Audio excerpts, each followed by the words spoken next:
네, 여러분 안녕하세요. 완벽한 개념 완성 화학 1에 오신 여러분들을 진심으로 환영합니다. 잘 왔습니다, 여러분들.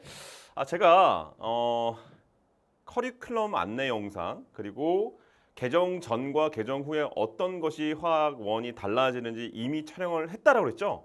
반드시 확인하시고 오셔야 됩니다. 자, 이제 본격적인 개념 완성 강의가 시작되는데 개념 완성 강의가 어느 선생님이든 가장 중요한 강의가 되겠죠. 정확한 개념이 있어야만 문제도 풀고 그리고 어떤 좋은 결실을 얻을 수 있으니까. 자, 그러면 2021 2021 오유 세교육과정의 화학 1 만점을 향한 개념 완성의 OT를 시작하기 전에 여러분이 지금 어떤 환경과 또는 어떤 위치 속에서 고민이 많이 될 수가 있어요. 다시 공부하는 학생들, 재수하는 학생들, 삼수하는 학생들 또는 이제 고3이 된 학생들 내가 잘할 수 있을까? 여러 고민들이 될 수 있다는 거야.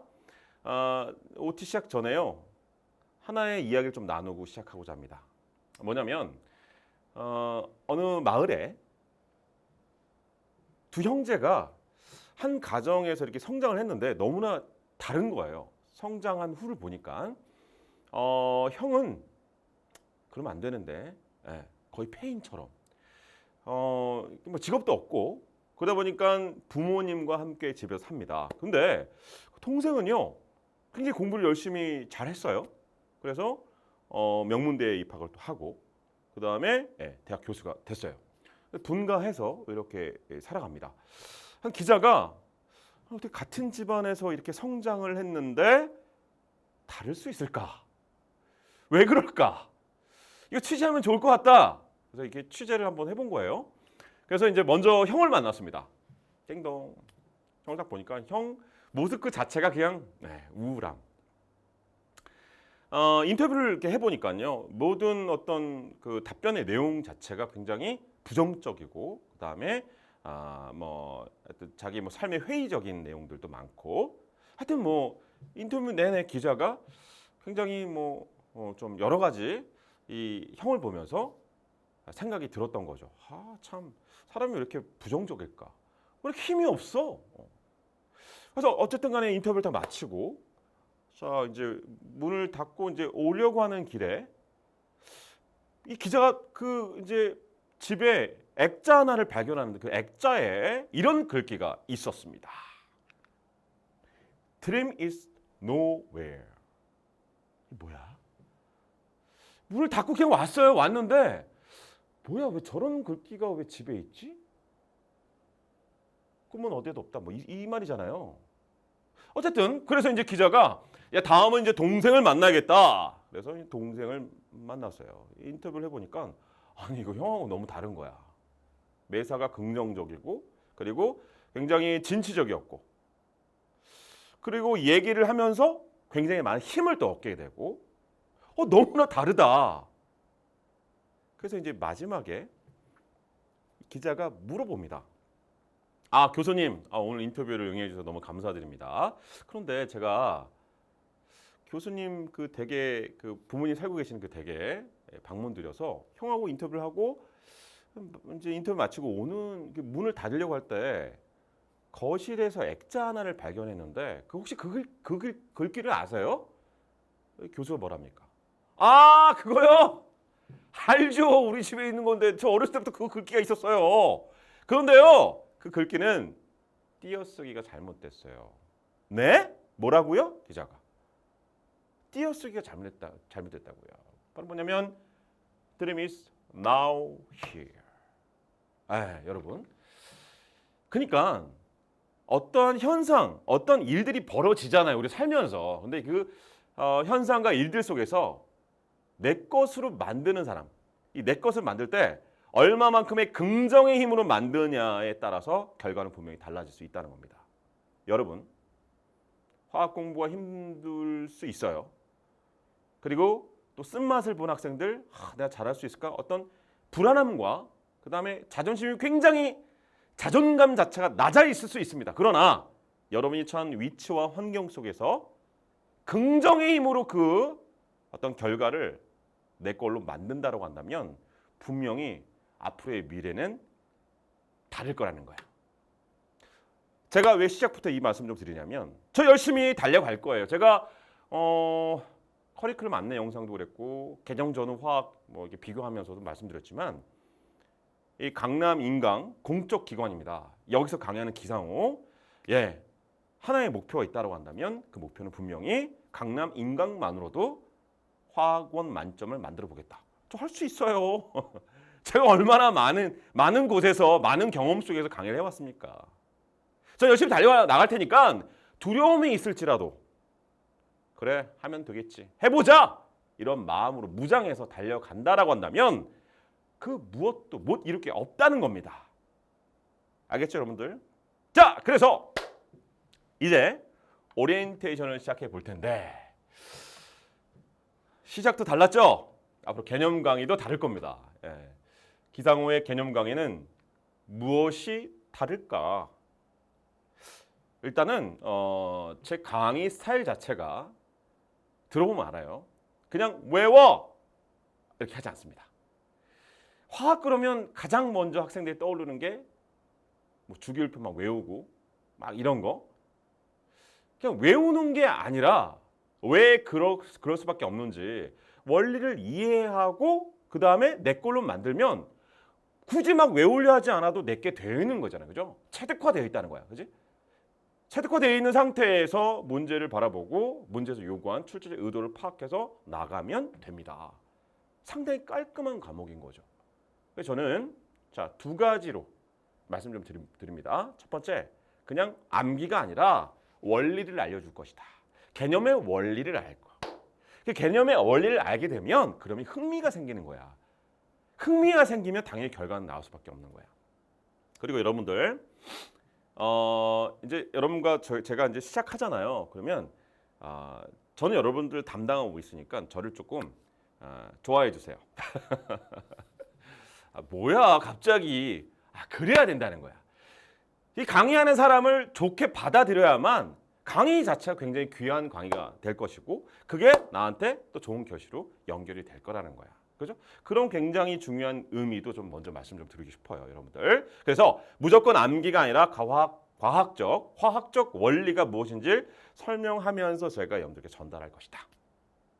자, 그다음에 개념 완성 강의에서 가장 큰 특징, 자 바로 뭐냐면 제가 커리큘럼 안내 영상에서 말씀드린 바로 여러분만의 노트를 만들 수 있도록 제가 판서 중심형 강의를 합니다. 이게 정말 큰 차이점인 것 같아요.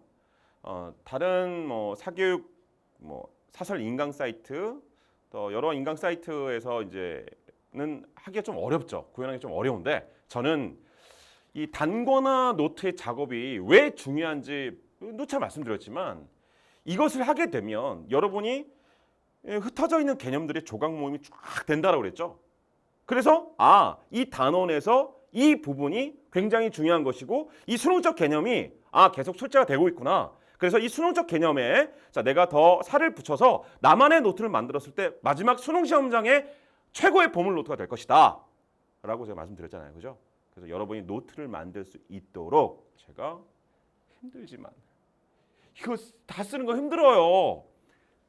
분필 엄청나게 먹어줘야 됩니다. 그래도 할 겁니다. 그래서 제가 1단원부터 필요한 내용들 판서를 쭉 해나갈 때 여러분께서는 적어 나가면서 같이 공부하면 됩니다. 이 적어 나가면서 공부를 같이 하기 때문에 졸립지도 않아. 그리고 선생님 강의 자체가 임팩트가 일단 있잖아. 그지? 그러니까 우리 같이 쌍방, 물론 인터넷 강의지만 쌍방호흡이 될 수 있도록 여러분들 제가 적으세요. 그럼 적으시면서 나가면 됩니다. 그래서 일단 스프링 노트 이거보다 좀 두꺼운 거 좀 준비를 하는 게 더 좋을 것 같아요. 시간이 좀 빠듯한 학생들은 이 노트에다 바로 적어도 좋지만 좀 그게 아니다. 난 어느 정도 뭐 시간적인 할애를 좀 할 수 있다라고 한다면 이 스프링 노트는 이 노트고요. 연습장 그냥 A4지 상관없어요. 수업 들을 때는 뭐 글씨 잘 쓰려고 막 하지 말고 그냥 막 적어요. 그냥 선생님이 여기 칠판에 적는 걸 이렇게 막 적어. 그러면서 내가 강조 막 하잖아. 그럼 거기다 별표하고 놓쳤어? 체크 딱 하고 놓친 거 뭐 하면 돼? 다시 돌려보면 되죠. 기상호가 그 얘기했구나. 그래서 다시 연습장에 가서 적어 놓는 거야. 그리고 수업이 딱 끝나면 그것을 이 스페인 노트에 여러분의 노트에 옮겨 적는 거야. 그러면 복습이 저절로 돼요. 복습이 저절로 된다고. 그리고 노트를 정리해 나갈 때는 여유 공간이 충분하게 있도록 해 나가야 됩니다. 왜냐? 여러분이 계속 보완할 거니까. 모의고사도 볼 거 아니야, 그지? 뭐 평가원 시험 문제도 볼 거고, 여러분이 또 이제 후반부에 저랑 같이 또 문제풀이를 통해서 또 알게 되는 개념들 있을 거 아니야, 그지? 심화 개념들 이런 거 필요한 내용들 계속 보완해 나갈 수 있도록 충분한 여유, 알았죠? 여유 공간을 좀 준비해놔라. 그리고 제가 강의를 이제 진행하면서 수업 시간에 필요한 어떤 뭐 개념학인 문제, 문항들이 있잖아요, 그죠? 그거는 제가 자료실에다가 올려놓습니다. 그 자료실에다 올려놓으면 여러분들 출력 딱 해가지고 그 문제 중에서 필요한 내용들 노트에 같이 이렇게 반영시켜서 붙여놓으면 됩니다.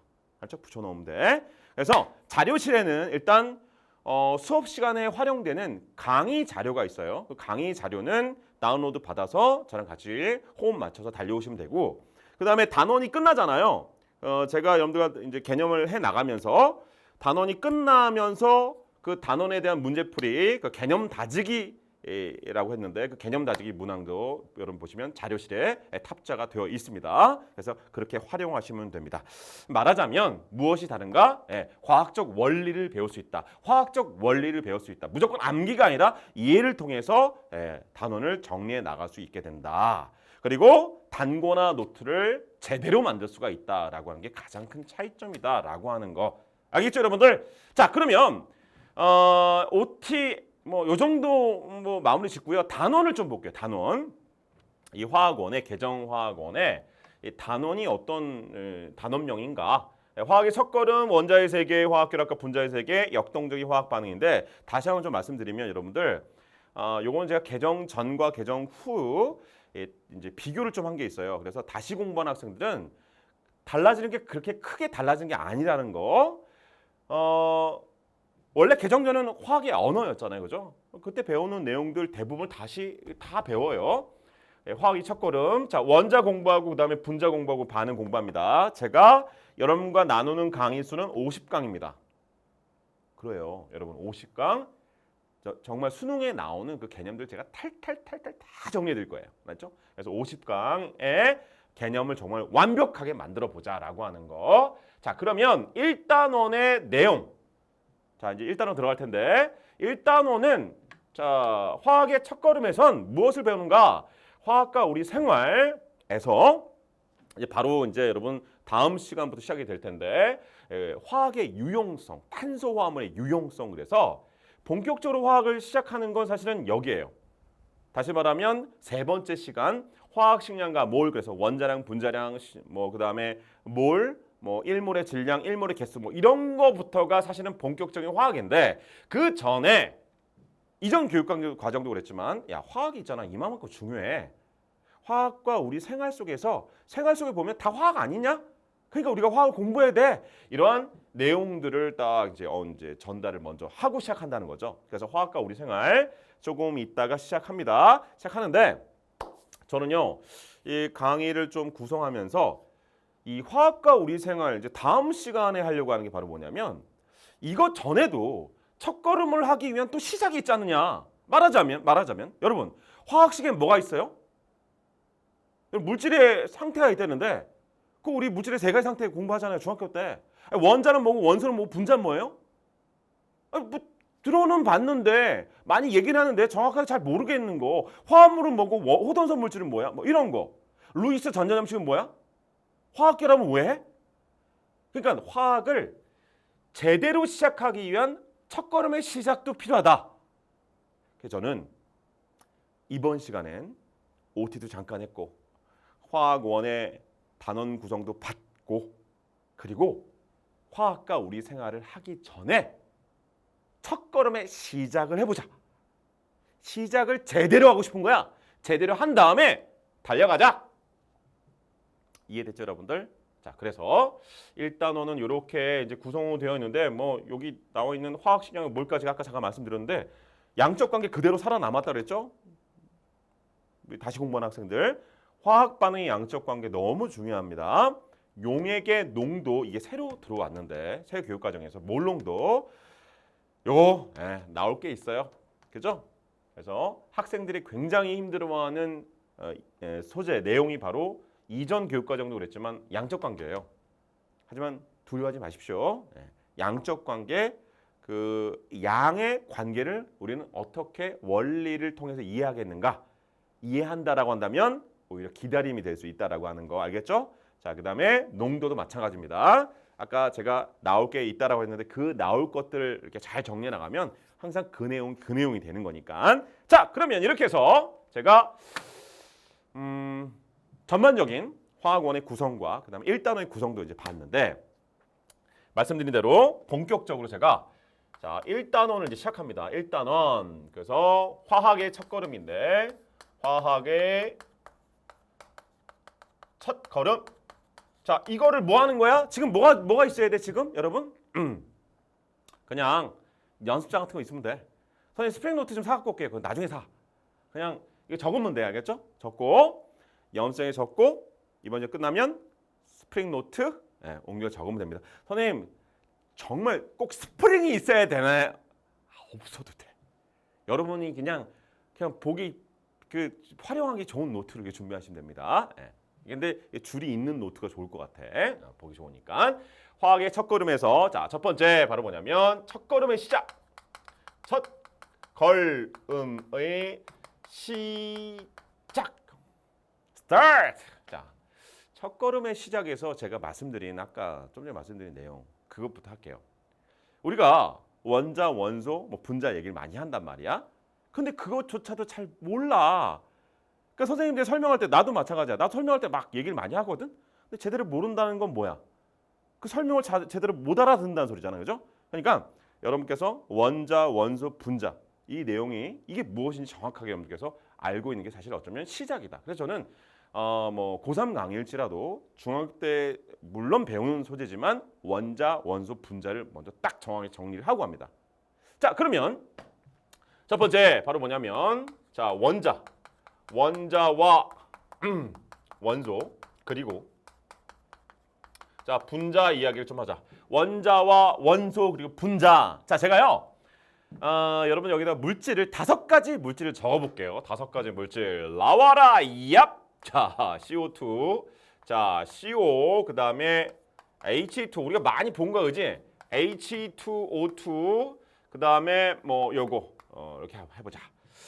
그리고 여기다가는 이렇게 2를 한번 써볼까? 썼어. 자, 먼저 CO2 이산화탄소라고 하는데 이산화탄소를 이루는 원소는 어떻게 되냐라고 한다면 원자가요. 원자가 3개. 원소가 2개. 뭔가 좀 지금 문제가 있어. 뭔가 선생님 뭔가 지금 잘못 얘기한 게 있어. 그거를 모르면 안 된다고. 그래서 제가 원자, 원소. 자, 먼저 그냥 써볼게. 자, 원자와 원소와 그리고 이제 우리가 분자 얘기를 할 텐데 분자. 제가 좀 전에 뭐였냐면 아니 이산화탄소를 이루는 원자는 몇 개냐? 원자는 3개입니다 라고 얘기하거든. 근데 원소는 자 2개입니다 라고 하면 안 돼. 왜냐면 원자는 셀 수 있는데 얘는 세는 게 아니야. 무슨 말이냐면 그럼 선생님 원자는 뭔데요? 원자의 포인트가 되는 단어를 적을게요. 선생님이. 원자란 뭘 원자라고 하냐면 적어야 돼 지금. 자, 원자는 물질을 이루는 기본 입자를 우리는 바로 원자를 해. 자, 기본 입자 적어볼게. 기본 입자를 원자다라고 나와. 그죠? 기본 입자. 그러니까 이산화탄소를 이루는 기본 입자는 탄소라고 하는 원자 하나와 산소 원자 2개, 즉 총 원자의 개수는 3개다라고 하는 거야. 그럼 원소는 뭐냐? 원소는 자, 몇 개다라고 얘기하는 게 아니라 얘는 성분을 말하는 거기 때문에 몇 가지로 얘기하는 게 맞는 거야. 몇 가지. 다시 말하면 이산화탄소를 이루고 있는 원자의 종류, 그게 바로 뭐냐? 원소입니다. 원자의 종류는 몇 종류예요, 여러분? 몇 종류입니까? 예, 두 종류, 두 가지. 그래서 여기는 자, 두 가지다. 두 개다라고 얘기하는 게 아니라고. 하나, 둘, 세는 게 아니라 성분이 몇 가지냐라고 얘기하는 게 바로 원소의 개념인 거예요. 알겠죠? 그래서 얘는 바로 원자의 종류를 우리는 뭐라 한다? 원소다라고 얘기하는 거야. 그 분자는 뭐냐? 분자. 우리는 자, 탄소 원자 하나와 산소 원자 두 개가 만나서 어떠한 성질을 나타냅니다. 이산화탄소의 성질을 나타낸다고, 그지? 자, 얘가 고체 이산화탄소 우리가 뭐라 그래? 드라이 아이스라고 하잖아, 그지? 드라이 아이스. 자, 그래서 자, 얘를 우리가 뭐라 하냐면 얘를 분자다라고 하는데 분자도 셀 수 있는 거예요. 자, 그러면 분자는 어떤 키워드를 적으면 될까? 이건 바로 이렇게 우리가 정의합니다. 바로 성질을 갖는 기본 입자다. 요게 바로 분자의 키워드가 될 수가 있는 거예요. 그러니까 자, 이산화탄소 분자 한 개는 자, 몇 개 원자로 이루어져 있는 거야? 3개 원자로 이루어져 있고 이산화탄소 분자 하나에 원소는 몇 가지다? 2가지입니다라고 얘기하는 거라고. 알겠죠? 그래서 우리가 보통 여기에 1 요거는 생략해서 이렇게 안 쓴다는 거지. 여기도 1 요거는 보통 생략해서 안 쓴다는 거야. 그래서 이산화탄소에 대해서 알아봤어. 그럼 봐봐. 여기 일산화탄소가 있는데 일산화탄소 원소는 몇 가지예요? 얘랑 똑같죠? 2가지 원소로 이루어져 있죠? 얘 2가지야. 2가지. 그런데 얘는 한 개 분자가 몇 개의 원자로 이루어져 있어요? 얘는 2개의 원자로 이루어져 있네. 탄소 원자 하나와 산소 원자 하나. 원자 2개로 이루어져 있어. 자, 그래서 우리는 잘 봐. 얘는 이 분자는 원자 3개로 이루어져 있기 때문에 우리가 3원자 분자다라고 얘기하고 일산화탄소는 이 분자 하나를 구성하는 원자가 2개니까 우리 뭐라 합니까? 2원자 분자다라고 얘기하는 거야. 알겠죠, 여러분들? 자, 그러면 얘는 자, 물을 보자. 물. 여기 물 분자가 지금 몇 개 있다고 표시되어 있는 거야? 2개. 그냥 여기 2개네. 2개. 자, 그러면 물을 봤을 때 물을 구성하고 있는 원소는, 즉 원자의 종류는 몇 가지야? 2가지야. 2가지. 2가지입니다. 자, 그러면 여기 토탈 물 2개가 있으면 원자의 개수는 몇 개가 되니? 물은요. 자, 이제 나중에 배우겠지만 이렇게 생겼거든. 지금 얘가 하나, 2개 있는 게 이거 바로 이거란 말이야. 얘는 분자 하나가 산소 원자 하나와 수소 원자 2개로 이루어져 있어. 그런데 자, 지금 분자 2개 있으니까 총 원자 수는 어떻게 되는 거야? 그렇지. 여기는 6개가 된다. 그럼 이때 얘를 6원자 분자 이러면 안 돼? 분자가 지금 2개 있는데 이 분자 하나는 3개의 원자로 이루어져 있으니까 얘도 우리가 뭐라 하는 거야? 3원자 분자다. 그런데 분자가 2개 있으니까 토탈 여기는 원자의 개수는 6개다라고 하는 거야.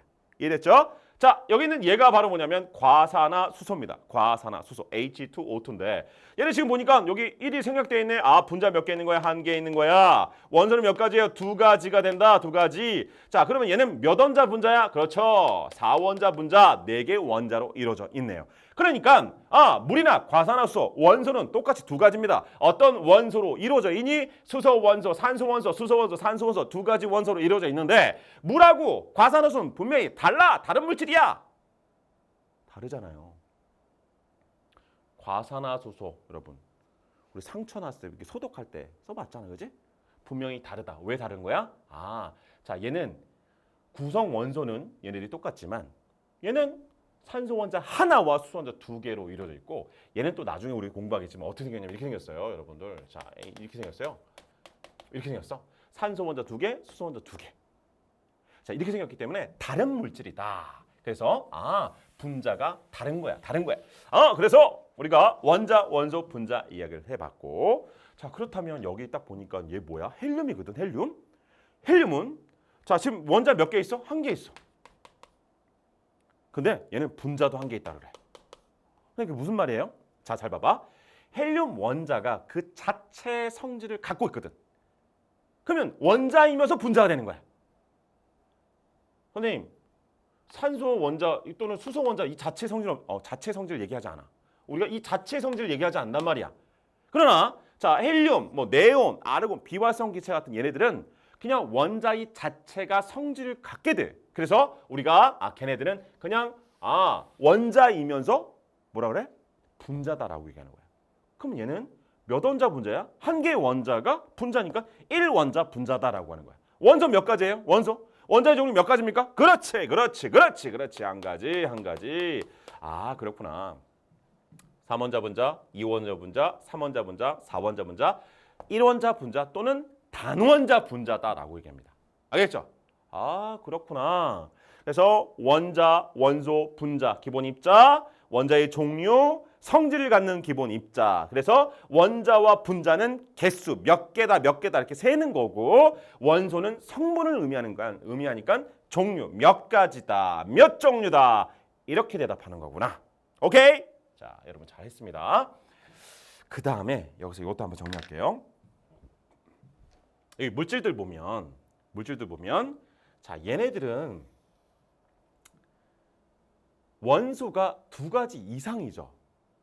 여기 다 두 가지만 나왔네. 예를 들면 탄소 6개, 수소 12개, 산소 6개.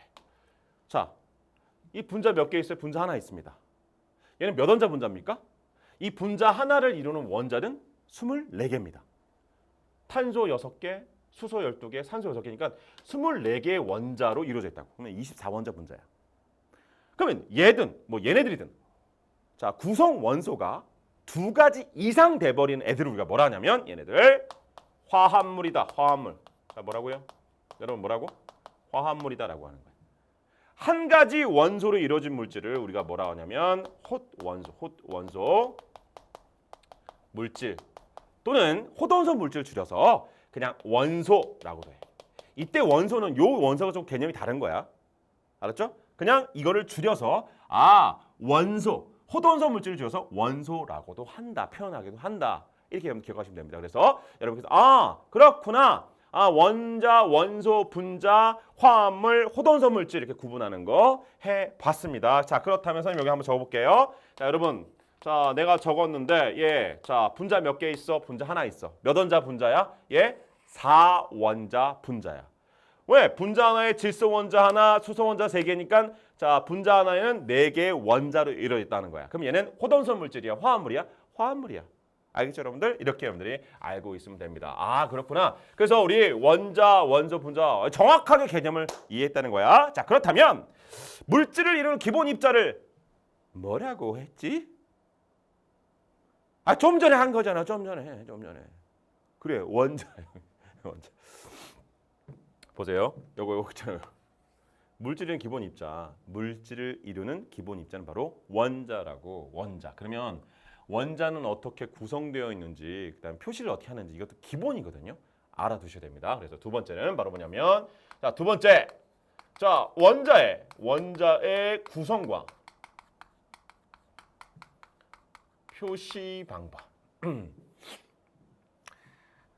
제가 강남인강에서 강의를 또 이렇게 오랜만에 또 하게 됐는데 강남인강에 오면 그런 생각이 들어요. 이제 제가 처음 인강을 하게 된 게 EBS에서 했거든요. EBS에서 강의를 처음 시작할 때 그 설렘이 되게 많았던 것 같아요. 설렘과 긴장은 다릅니다, 여러분. 긴장, 초조. 물론 처음 시작할 때 긴장도 되고 초조하기도 하고 뭐 이렇게 했지만 어느 정도 사람이 적응하게 되면 긴장감은 그렇게 높지 않아요. 저 지금 긴장감이 글쎄요. 근데 어떤 느낌이 드냐면 설레임이란 게 빨아먹는 그거 말고 설레임이요. 참 이게 있어요. 이 강의를 듣고 제가 이제 EBS에서 강의할 때도 저 먼데 지방에서 섬마을에서 그 TV 브라운관으로 제 강의를 통해서 수능을 준비한 학생들도 있더라고요. 그래서 내 강의가 정말 중요한 어떤 그런 강의가 되겠구나. 이게 사명의식 되게 컸던 것 같아요. 이 강남인강도 제가 알기로는 공적 기관이다 보니까 여러 이제 공익 사업들을 많이 하잖아요. 그래서 이제 여러분 아시겠지만 뭐 제가 여기서 이 강의에서 학생들이 많아진다고 뭐가 달라지겠나요? 그렇지 않잖아요. 달라질 수 있겠네요. 뭐 어떤 기쁨이 뭐 배가 되고 그죠? 예, 그런 어떤 여러 느낌적인 부분이 크겠죠. 그러다 보니까 제가 이 강의를 이렇게 하게 되면 항상 여기서는 이렇게 뭔가 설레임이 있습니다. 기대가 돼요. 그리고 힘들어하는 학생들이 그런 어떤 수강후기도 여러분 수강후기 좀 많이 좀 다세요 진짜. 저 우리 강남인강에 제가 좀 건의를 해야 되겠어요. 수강후기 딱 달면 저도 이렇게 좀 뭔가 답변 그런 기능 있나 모르겠네요. 제가 찾아봤을 때 못 찾았는데 해가지고 우리 서로 이렇게 소통할 수 있는 그런 관계가 됐으면 좋겠습니다. 그래서 여러분께서 힘든 이 상황 속에서 제 강의를 딱 보시고 가끔 힘도 얻고 그죠? 저도 여러분 수강후기를 통해서 저도 힘을 얻고 그래서 우리 수능 그 시험 그날까지 그리고 여러분들 결과가 이런 그 순간까지 이렇게 달려나가서 그 결과가 나왔을 때 얼마나 기쁘겠습니까? 그죠? 여러분 힘내십시오. 알겠죠? 자, 원자의 구성과 표시. 원자는 물질은 가장 기본이 되는 물질이 이루는 가장 기본 입자가 바로 원자다라고 하는데 원자를 어떻게 구성되어 있는가? 자, 원자를 보시면요. 원자. 자, 가운데 원자 핵이 있습니다. 그다음에 그 바깥에 전자가 있죠. 자, 핵은요. 또 어떻게 구성되어 있냐면 양성자, 그다음에 중성자. 이거 다 들어본 거죠. 중성자. 중학교 때 다 들어본 거야. 정확하게 정리하자. 자, 이제 제가 그림 한번 그려볼게요. 가운데 원자에게 양성자를 두 개 그렸고 중성자 2개 그렸습니다. 근데 전자는 이렇게 바깥에 이렇게 있어요. 이렇게 있는데, 자, 이건 이제 기본적인 원자의 구성인데 가운데 원자핵, 자 이걸 원자핵이라 하는데 이 핵은 양성자, 중성자, 이 양성자, 중성자, 그다음에 바깥에 전자가 되는데 이 양성자 얘하고요, 중성자 얘하고를 좀 이거 따져볼게요. 뭐냐면 자 상대적인 질량과 자 상대적인 전하량 여러분 다 쓰셔야 합니다. 알죠? 다 쓰셔야 됩니다. 자 상대적인 질량과 상대적인 전하량 이 얘기를 해볼게요. 자 우리 다다음 시간에 상대적인 질량에 대한 너무나 중요한 걸 공부합니다. 이게 바로 뭐냐면 원자량, 분자량 뭐 이런 거거든. 화학식량 공부할 거야. 그때 뭐 본격적으로 하겠지만 여기서 가볍게 상대적인 질량의 의미를 좀 보고 갈게요. 상대적이다라고 하는 건 뭐냐면 이런 거지. 비교하는 질량인 거야. 비교하는 질량. 그래서 당연히 뭐가 없어요? 단위가 없습니다. 제가 실제 질량을 한번 적어볼게요. 실제 질량이 양성자가 얼마냐? 1.673 곱하기 10의 마이너스 24승 그램이거든요. 선생님, 이딴 거 외워야 되네. 혼나지. 이런 거 외우는 게 아니야. 절대로. 자, 양성자는 요만큼 무게인데 중성자가 얼마냐? 정확하게 똑같지는 않습니다. 그러나 굉장히 비슷해요. 1.675 곱하기 10의 마이너스 24승 그램입니다. 그러니까 정확하게 같지는 않아요. 하지만 비슷하니까 우리가 뭐라 하냐면 양성자를 1이라 하면 중성자도 1보단 조금 크지만 거의 비슷하잖아. 그래서 우리가 1 이렇게 놔두는 겁니다. 근데 전자는요. 무게가 있나요? 없나요? 무게 있어요, 여러분. 이게 물질이 존재하는데 질량 없는 게 있겠어요? 존재합니다. 네, 질량이 무시할 만큼 작습니다. 자, 얼마만큼 무시할 만큼 작냐면 양성자를 1이라 할 때 그 무게의 1837분의 1 정도 되는 거의 무시할 만큼의 무게는 있지만을 갖고 있다. 이게 상대적인 질량을 제가 적어봤습니다. 자, 그럼 다음 바로 뭐냐면 상대적인 전하량인데 이 상대적인 전하량이 뭐냐? 마찬가지예요. 전기량을 상대값으로 한번 나타내보자. 자, 이게 무슨 말이냐면 여러분 가운데 원자핵이 있는데 이 원자핵에 핵을 보시면 이 핵은요 플러스를 나타냅니다. 왜냐하면 중성자는 얘는 전기를 띠지 않거든요. 양성자는 플러스 전기를 띠니까 이 핵 자체는 플러스를 나타내죠. 그 다음에 전자는 마이너스를 나타내는데 잘 봐봐. 얘는 질량이 무시할 만큼 작다라고 얘기했는데 질량은 무시할 만큼 작지만 이 전자 하나 갖고 있는 전기량을 적어볼게요. 전기량. 자, 마이너스 1.6 곱하기 10의 마이너스 19승 쿨롱입니다. 전하량의 단위거든요. 얘가 이만큼의 전기량을 갖고 있어. 근데 양성자 있잖아요. 양성자. 얘는 전기량이 얼마큼 되냐면 자, 크기는 같은데 플러스겠지. 당연히 플러스 1.6 곱하기 10의 마이너스 19승 쿨롱이에요. 중성자는 전기가 없죠. 얘 전기가 빵이야. 그 우리가 상대전 전기량을 우리가 어떻게 쓰냐면 이렇게 씁니다. 양성자를 내가 플러스 1이라 한다면 중성자는 전기가 없고요. 전자는 정확하게 마이너스 1이야. 자, 여러분. 상대적인 전하량. 얘는 플러스 1이면 크기는 같고 부호는 반대 관계인 거죠.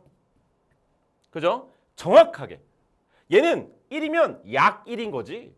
하지만 얘는 플러스 1이면 정확하게 마이너스 1이에요. 제가 무슨 얘기를 하고 싶냐면 그래서 봐라. 원자가 중성 원자래. 집중! 자, 여러분 원자가 중성이래. 전기를 띠지 않는데. 이 입자가 전기를 띠지 않는데 그럼 무조건 여러분 핵 안에 있는 양성자의 숫자와 뭐의 숫자가 같아야 되는 거야? 굿! 그거야. 양성자 두 개잖아요. 지금 얘 전자 하나잖아요. 이 전기적으로 얘 중성입니까? 아니죠. 얘 뭘 띄고 있어야 됩니까? 플러스를 나타내야 되죠. 왜? 플러스가 더 많잖아요. 그럼 난 중성을 만들어 볼게. 어떻게 하면 되는 거야? 중성을 이렇게 만들면 이렇게. 아이 분필 부러졌다. 됐죠? 왜? 크기는 같고 정확하게 부호가 반대이기 때문에. 이게 중요합니다. 그러면 나는 어떤 원자의 핵 안의 양성자 수를 알 수 있다라면 중성 상태의 전자 수도 당연히 알 수가 있죠. 그걸 알 수 있다는 건 결국 뭘 의미합니까? 조금 이따 정리할 원자과 전자 수도 알 수가 있습니다. 그건 좀 이따 할 거니까. 자, 원자의 구성과 표시에서 일단 원자는 자 가운데 원자 핵과 전자로 이루어져 있고 이 핵은 양성자, 중성자, 상대적 질량 자 이렇게 되고 상대적 전기량은 이렇게 된다라고 말씀드렸습니다. 자 그러면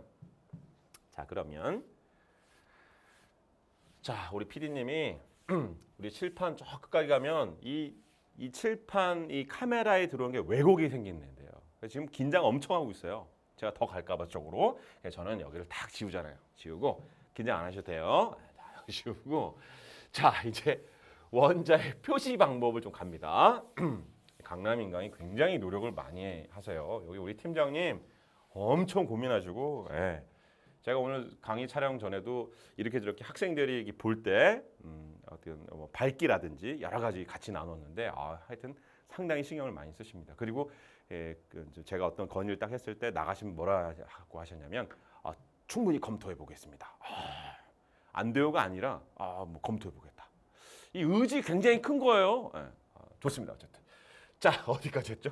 자 구성과 표시 상대적 전향을 봤는데 자 그러면 자 이거 다시 한번 볼게요, 여러분. 가운데 원자 핵 그다음에 바깥에 전자 이렇게 있는데 여기서 여러분 우리가 그림을 이렇게 표현할 때가 있어요. 제가 가운데 원자 핵이 이렇습니다라고 이렇게 표시하는 건 바로 뭐냐면 핵이 여러분 아까 말씀드린 핵은 플러스를 나타내잖아요. 그 핵을 그냥 나타내는 거예요. 알겠죠? 그렇게 여러분들 이해하시면 되겠고 자 제가 표시를 하는데 표시를 여기 와서 좀 정리 한번 해볼게요. 뭐냐면 이겁니다. 어떻게 표시하느냐 자 지금 원자 번호 3번 리튬의 예를 한번 들어볼게요. 리튬 자 리튬 3번 리튬은 자 우리가 어떻게 표시하냐면 자 가운데 원자핵이에요. 양성자가 이렇게 자 3개 이렇게 있습니다. 양성자 3개. 중성자 나타내볼게요. 하나, 둘, 3개 이렇게 나타냈어요. 그러면 자 양성자가 3개고 중성자가 3개야. 그러면 전자가 중성 상태라고 한다면 여러분 몇 개 이어야 됩니까? 몇 개? 이거 좀 안 예쁘니까 다시 좀 나타낼게요. 다시 좀.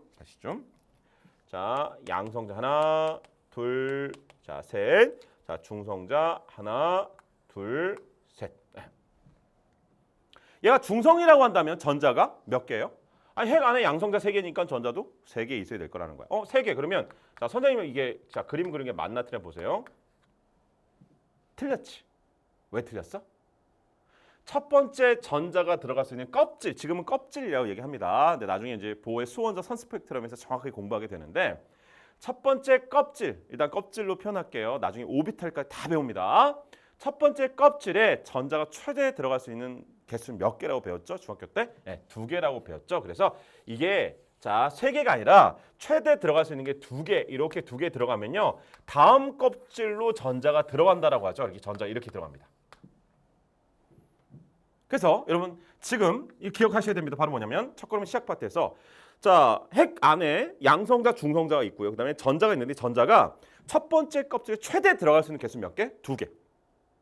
그 다음에 최대 들어갈 수 있는 거 몇 개? 8개. 이 이유도 나중에 다 공부합니다.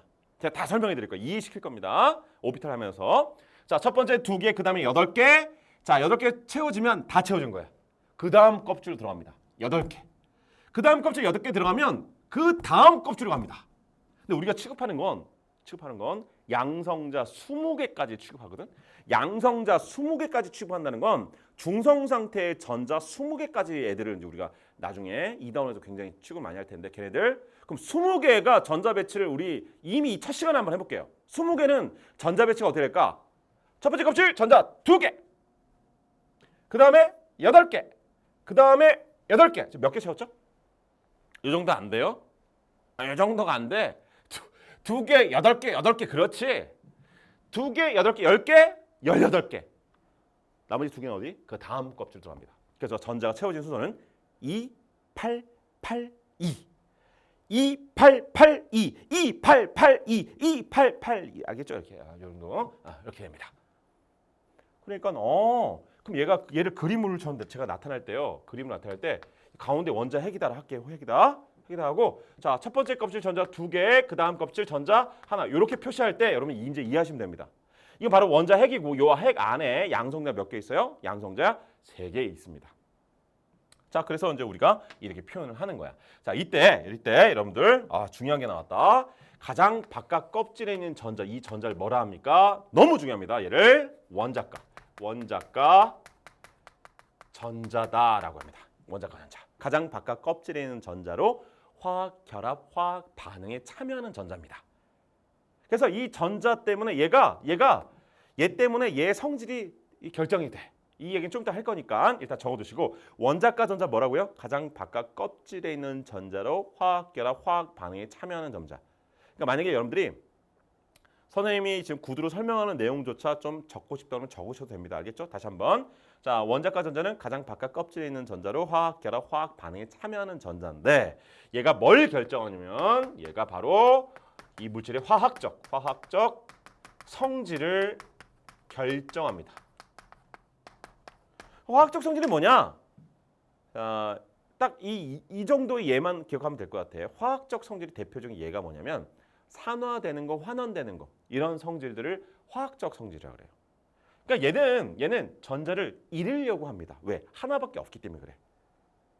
그 하나밖에 없다. 즉 원자가 전자가 하나니까 잃으려고 한다. 잃으려고 하는 화학적 성질을 갖고 있다. 즉 원자가 전자는 화학적 성질을 결정하는 전자다. 일단은 이렇게 해두시라고. 나중에 다 공부하니까. 자, 그러면 제가요 그림을 통해서 봤으니까 이제 표시하는 방법. 제가 이쪽으로 가서 마음을 좀 줘볼게요, 여러분. 어떻게 표시하냐면 지금 리튬을 우리가 표시할 때 원자를 표시할 때는 리튬의 원소 기호를 씁니다. 원소는 뭐지? 원자의 종류를 말했잖아요, 그지? 그러니까 원자의 종류를 나타내는 기호. 리튬은 Li라고 써. Li.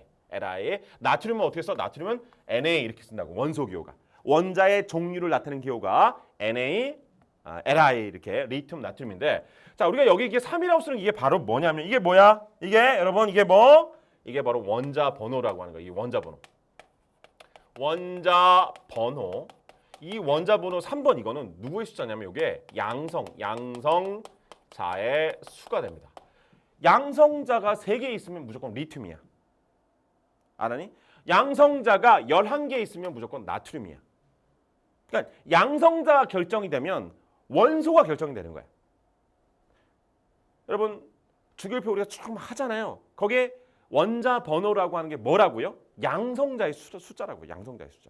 그럼 봐. 얘가 만약에 원자 번호 3번이야. 그럼 양성자 수가 3개야. 그럼 중성 상태의 전자를 내가 얘기할 수 있다고 그랬죠. 중성 상태의 전자 몇 개입니까? 중성 상태 전자수 3개야. 전자수. 중성에서 전자수들이 알 수 있어요. 뭐만 알면? 원자 번호만 알면. 그러면 내가 원자 번호만 알면 양성자수, 중성 상태 전자수 다 아는데 가운데 원자 핵에는 양성자만 있는 게 아니라 중성자도 있잖아.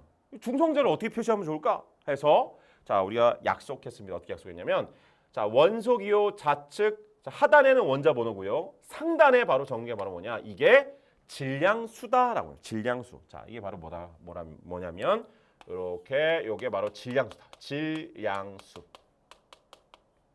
질량수. 여기대로 하면 지금 이 질량수가 뭐냐면 일단 적어볼게. 얘가 양성자수 자 더하기 바로 중성자수가 되는데 자 선생님이 지금 여기 원자액을 보니까 양성자 3개, 중성자 3개잖아요. 그러면 여기가 6이 되는 게 맞아. 6이 되는 게.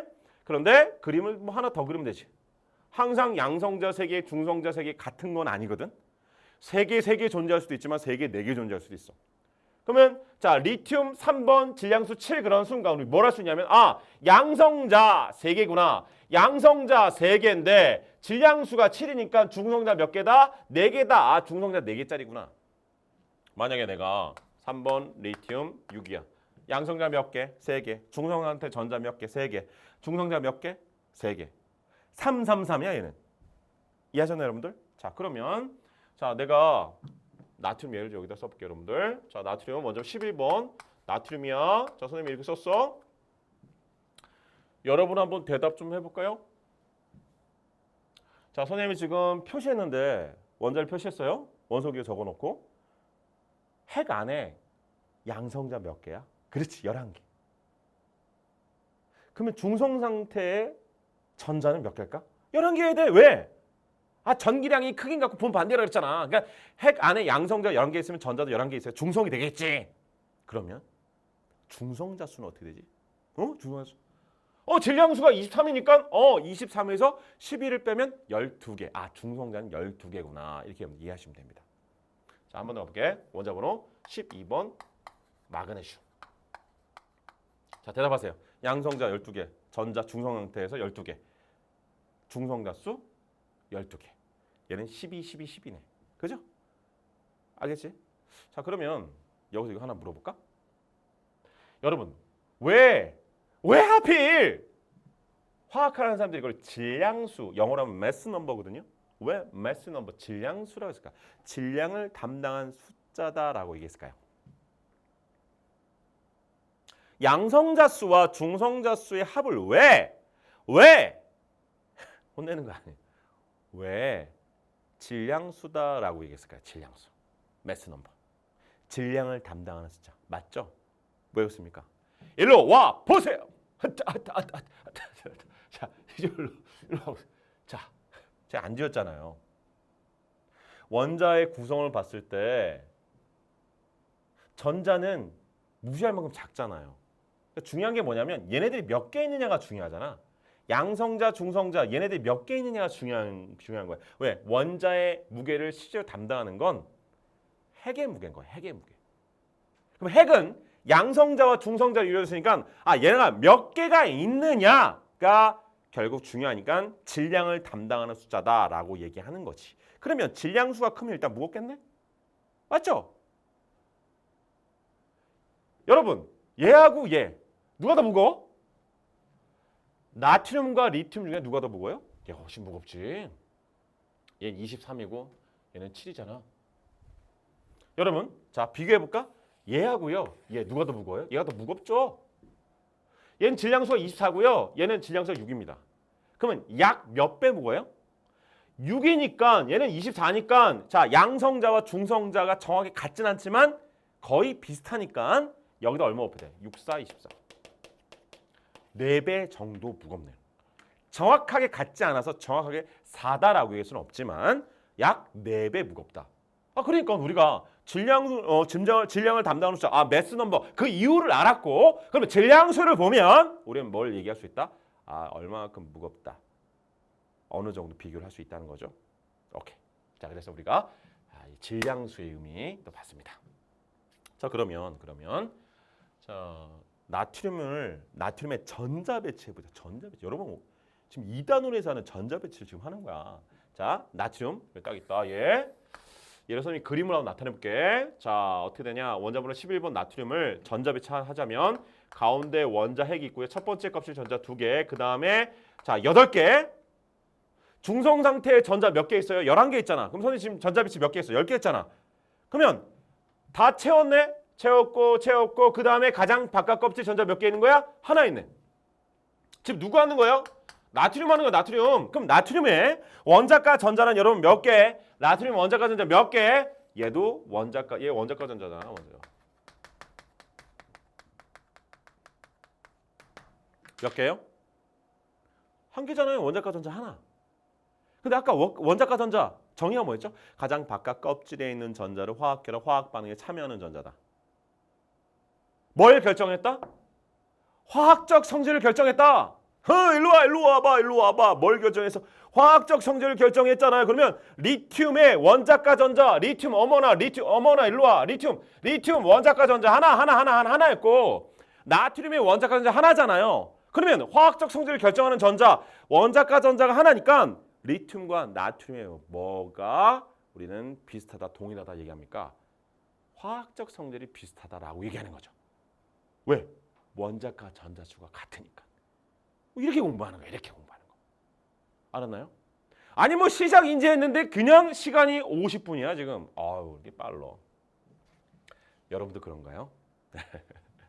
자, 그래서요. 첫 강의부터 너무 길어지면 여러분 집중력이 떨어지잖아요. 그래서 제가 원자의 구조에 대한 얘기를 했고 표시에 대한 얘기를 했고 나머지는 다음 시간에 할게요. 다음 시간에 하는데 제가 또 뭘 준비했는가?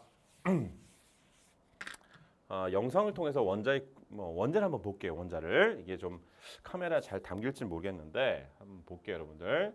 자, 제가 좀 전에 뭐라고 했냐면 원자의 구성. 원자는 자 가운데 원자 핵이 있고 그 핵 안에 양성자, 중성자, 그다음에 그 바깥에 전자가 있다라고 했는데 그거를 한번 간단하게 한번 볼게요. 자, 잘 담겼으면 좋겠습니다. 먼저는 수소입니다. 수소. 이게 핵이 있는데 수소는 전자가 이제 하나죠. 보이나요, 여러분들? 아유, 빨라요. 그죠? 산소 원자를 말하는 겁니다. 산소. 가운데 원자 핵에 양성자 8개 있고 전자도 8개 있는 거예요. 바로 이 산소 원자를 이렇게 우리가 볼 수 있고 더 원자보다 큰 거. 양성자 대대로 많은 거. 자, 보시면 원자는 자, 가운데 원자 핵이 있고 그 바깥에 전자를 이렇게 빨리 움직이고 있는 거죠. 그죠? 이거 잘 나오는 것 같아요. 자, 그래서 제가 여러분들 이번 시간에는 자 여기까지만 달려갑니다. 이번 시간에 물론 우리 OT도 했고 화학원의 단원 구성도 보고 그다음에 1단원에서 어떤 걸 공부할지 봤는데 아주 기본적이면서 제대로 된 시작을 해봤습니다. 바로 원자, 원소, 분자 이야기를 했죠. 그래서 화합물과 호동소 물질 구분하는 것도 우리 해봤습니다. 이때 물질을 이루는 기본 입자가 원자다라고 했는데 이 원자의 구성과 표시도 봤어요.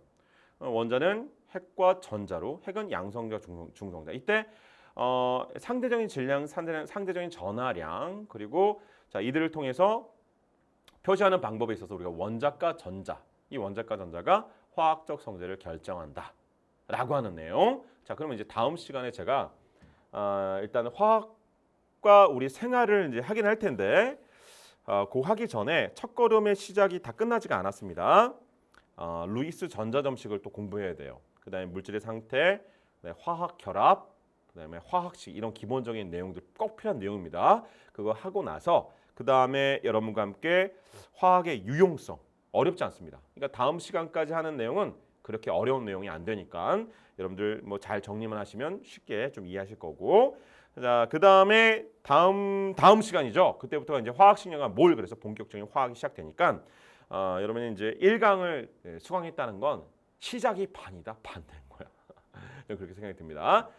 제가 어떤 강의 스타일로 여러분들을 이렇게 만날 예정인 건지 이 강의를 통해서 충분히 느꼈으리라 생각이 들어요. 그래서 연습장에 있는 거 옮겨 적으시고 노트에다가 다음 시간에도 여러분들 뭐 연습장 하나 준비하시면 됩니다. 그리고 하나 더 말씀을 좀 드리면 선생님 교재는 없나요? 라고 하는데 제가 판서 중심형 강의를 하고 그 다음에 여러분들이 보통 뭐 대부분 학생들 다 EBS 교재 다 있잖아요. 그죠? 개념서 다 있잖아요.